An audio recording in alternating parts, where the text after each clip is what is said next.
growth. It just wants to cling to old habits, our old ways.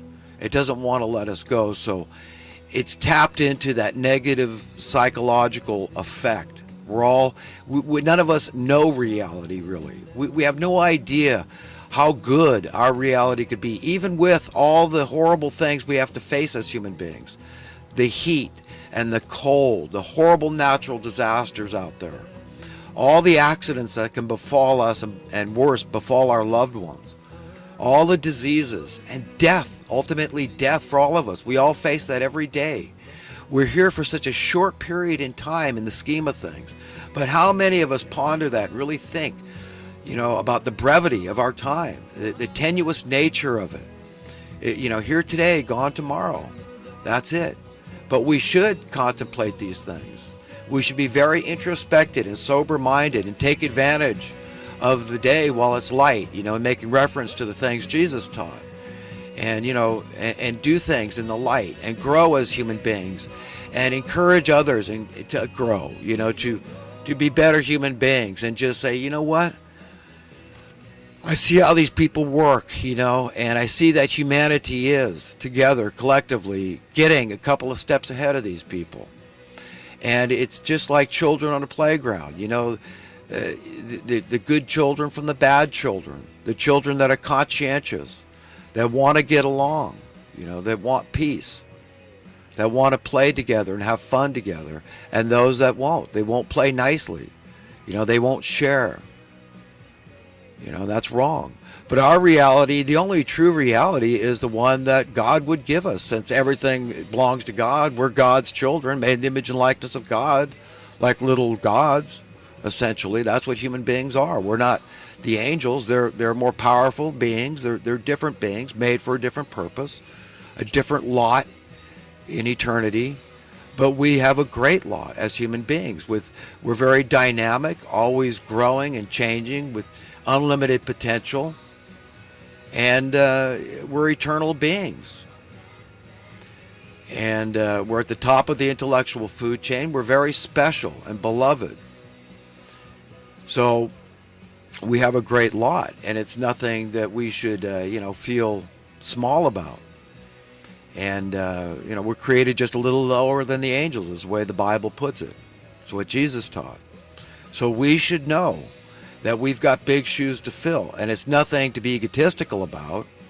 It's something that we've got to take very seriously, and sober-minded, and be good followers of God. Really, that's it. That's all. The best we could be is be disciples. It's not about being a reverend or being a pastor, having a special designation. The best you could be is a disciple, a follower of Christ. It's all been done. The price is all paid. And this is the one. I can't save anybody's life. A pastor can't, a preacher can't, a reverend can't, the priest can't. Nobody can. Only God alone can save a life, because only God alone created the life and owns that life. So we should always remember that the highest calling we can have is simply to be a friend. That's all a disciple is, a follower of Jesus. It's just a friend of God. And what does that friend tell us? Look, he want, like Jesus said, my load is light, my yoke is easy, and my load is light. That's what that friend wants for you. That's what makes sense. And that's a thing we should teach others and edify each other with that understanding, is that this is not about burden. This is not about, legalism, which is something Jesus spoke out against. It's not about religion. It's about just being born free. That's it. Our reality should be engraved in stone from birth. Our paradigm for our whole life should be one of freedom. The only one that we should be beholden to is God alone. That's it. That's the only one we owe homage to and reverence to. Okay? At the end of the day, that's the only one that we really owe. We can respect each other, and be peacemakers as best we can, and try to educate people and inform them on how this thing works, this division they create. And a word about Trump. Look, I know he's very popular with a lot of people, and I say, look, I like some of the stuff he says, but I wouldn't say it the way he says it. And I don't like some of the stuff. I think the idea of a wall in America is stupid. We're going to become more and more like what Israel has to go through. No, I don't think so. That's not for us. That might be for some people, but I don't like the idea. I don't. I'm with David Knight on this one. I don't like it. I think it's a stupid idea. I think they should take away the incentives. Absolutely. Say, look, you know, you can't just come here and immediately just suck off, the system. I mean, we're not even letting our own citizens do that. Look, we're letting these people that claim to be so altruistic and benevolent and generous and charitable, they're letting our own native sons and daughters die out in the cold. Right near Washington, D.C., District of Criminals, they're letting a lot of these homeless people, they're dying out there right in front of them. Okay, these are the people born in America. So these people are liars, they're deceivers. They just want to wreck up the place. They're trying to cause a clash of civilizations. They're trying to divide us. They're trying to create more misery. That's what the whole PTSD thing is. They want us all discombobulated, off balance, disempowered. And they're very good at that. You can see what they've done in this country and what they've done to us. But, let's not fall for it. Let's say, look, it's not going to be so easy. We're first come, first serve. That's okay. I personally, myself, I don't care if the whole world wants to immigrate to America. But you know what? First come, first serve. Let's make sure you say, oh, you're going to be all generous. You're going to give people housing. Because certainly they're not bringing refugees in from other countries and just letting them sit at the airport tarmac. Remember, they're housing these people. There's a huge excess, inventory of housing because of all they've stolen, all the excess they've got from all these credit default swaps, all these phony deals they've made, all these derivatives they've got. They're just rationing it out on their terms. They're regulating everything on their terms to manipulate markets, fix prices, to keep their Ponzi scheme afloat, because it's the only thing they've got going is fraud. That's it. That's it. All they've got is lying and cheating, stealing, thieving, and fraud. That's it. The fine print, the sorcery, the trickery. That's all they've got anymore. I know all about it. I know that without the problem, so many people would lose their jobs. And, that's serious. I mean, to me, it's nonsense because I see right through the nonsense. I mean, people should only be doing jobs that are important. I mean, look, if you're an actor, an athlete, and people love what you do, that's great. You're doing something important. That's fine. I appreciate it. I don't watch a lot of sports, admittedly, but I do enjoy a lot of acting. I really do. And I thank all the actors out there. And, even though you're not building houses and growing food, it's still important. I mean, there's a lot of people that are doing jobs out there, though, that are very important, and they're marginalized. They're subjugated by this system. Now, how is that right? When we're talking about a job that's essential to the wheels of society continuing to turn, for us to continue to have food on the table, to have a roof over our heads, to have water flowing, to have electricity, to have gasoline in our cars, to have our cars working, the mechanics. Okay, all these people are very important. Just your everyday carpenters and construction workers of every type, the road workers. Without the road workers, how would we get anywhere? The truck drivers. Now, what would get delivered to us, okay? Or to our communities.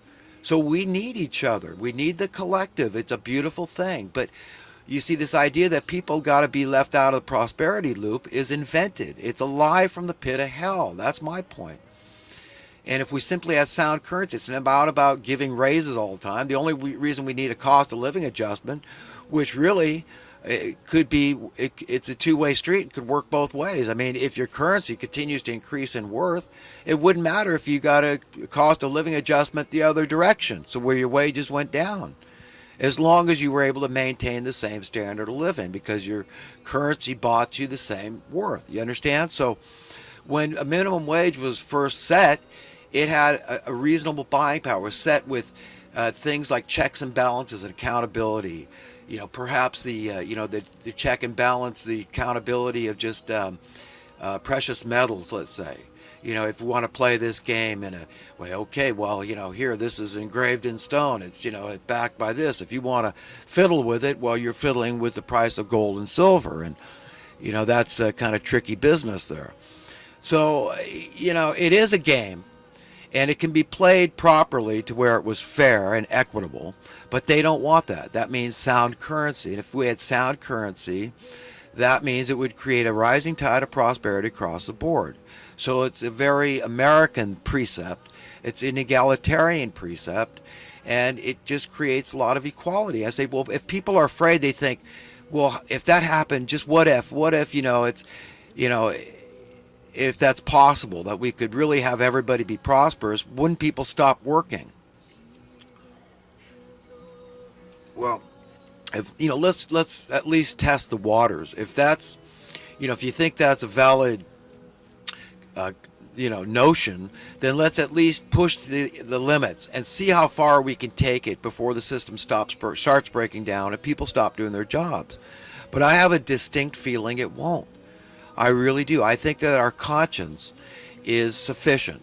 That if we are just being true to ourselves, which means being true to our conscience, being true to God, like Jesus said, pray that your sin will find you out. Well, if you're just going to sit around being decadent and slovenly and lazy and not be willing to participate, okay, in the collective well-being of society, of civilization, then you're going to feel guilty. And then you should pray, like Jesus said, that your sin will find you out. And when it does, you're going to be free. And you're going to go out with a bounce in your step, okay, with joy in your heart and a song on your lips, and you're going to do what you do, whatever it is. And you could do many different things. I can do many different things, I don't want to start bragging, but I mean, yeah, I'm an inventor, but in my opinion, we're all inventors. I mean, who out there hasn't had a good idea? Write them down. I've got all mine written down. They're out of my head and they're on paper. But I've got a lot of great, they're no Einstein inventions, but, they're innovations. All it is design changes. Basically, that's all you do when you innovate. You say, well, wait, I've been using the tools of this trade for a long time. And I know what works best. I know better than the engineers. I'm not to take away from the engineers. They're brilliant, but they don't have the time in the field that I have. This is just for an example of, some of the stuff that I've designed and engineered or, innovated. But, we're all designers, and I think that's pretty cool. I'm writing a book. I may never finish, but I've got a couple of dozen journals filled up, and maybe someday as I get older, I'm able to wind down a little bit and gather my thoughts a little better, because writing a book is no easy task. It takes a special talent. Maybe, someday I'll be able to afford to hire somebody to help me out and put it together. There's some people, everybody's brain works a little different.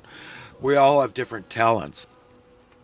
But, we can have several different talents that we're very good at, too, and different stuff we want to explore. I mean, I'd like to explore a lot of science. I'd like to explore computer science. I'd like to explore the stuff that Bob Lazar gets into with his hydrogen, creating hydrogen from a solar panel and put it in tanks, and he puts it in his car and drives with it, There's a lot of stuff I would, like to know about and, explore and understand more about it. I'd like to understand transmissions better. I think, the way an automatic transmission works is pretty cool. But anyhow, I don't want to digress too much. But, some of the symptoms that we get from having to live under this system are, the fear. Okay, we're all going to live with some degree of fear, a sense of insecurity. Financial insecurity is a very real form of fear. Mania. This is something I share with Alex Jones. I see him, and I see that mania, and I see it scares people, and I see that in myself. And I've had to really, as I get older, of course, he's a much younger man than I am, but I've had to mellow out. You could turn people off.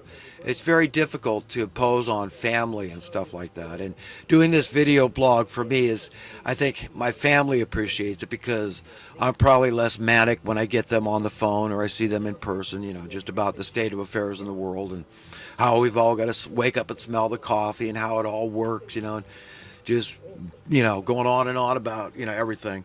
But I get it, believe me. And, I've got to get things off my chest. So doing this video blog has helped me. But the acute frustration, I feel it, and the righteous indignation. Who wants to walk around there in a perpetual state of anger? Certainly I don't. And I don't think anybody else in their right mind does. But a melancholy feeling too. This is out there. This is a very dark miasma, just has permeated our culture. We know that bad actors are manipulating humanity. We know that we've kind of got ourselves in this thing. We've kind of, you know, because of our own propensities to being sinful, to being evil, if you will, to falling in love with the system, to falling in love with money, and to just want to accept things at face value and accept the reality as what's been imposed upon us. I get it. You know, we just want to kind of go with the flow and not rock the boat.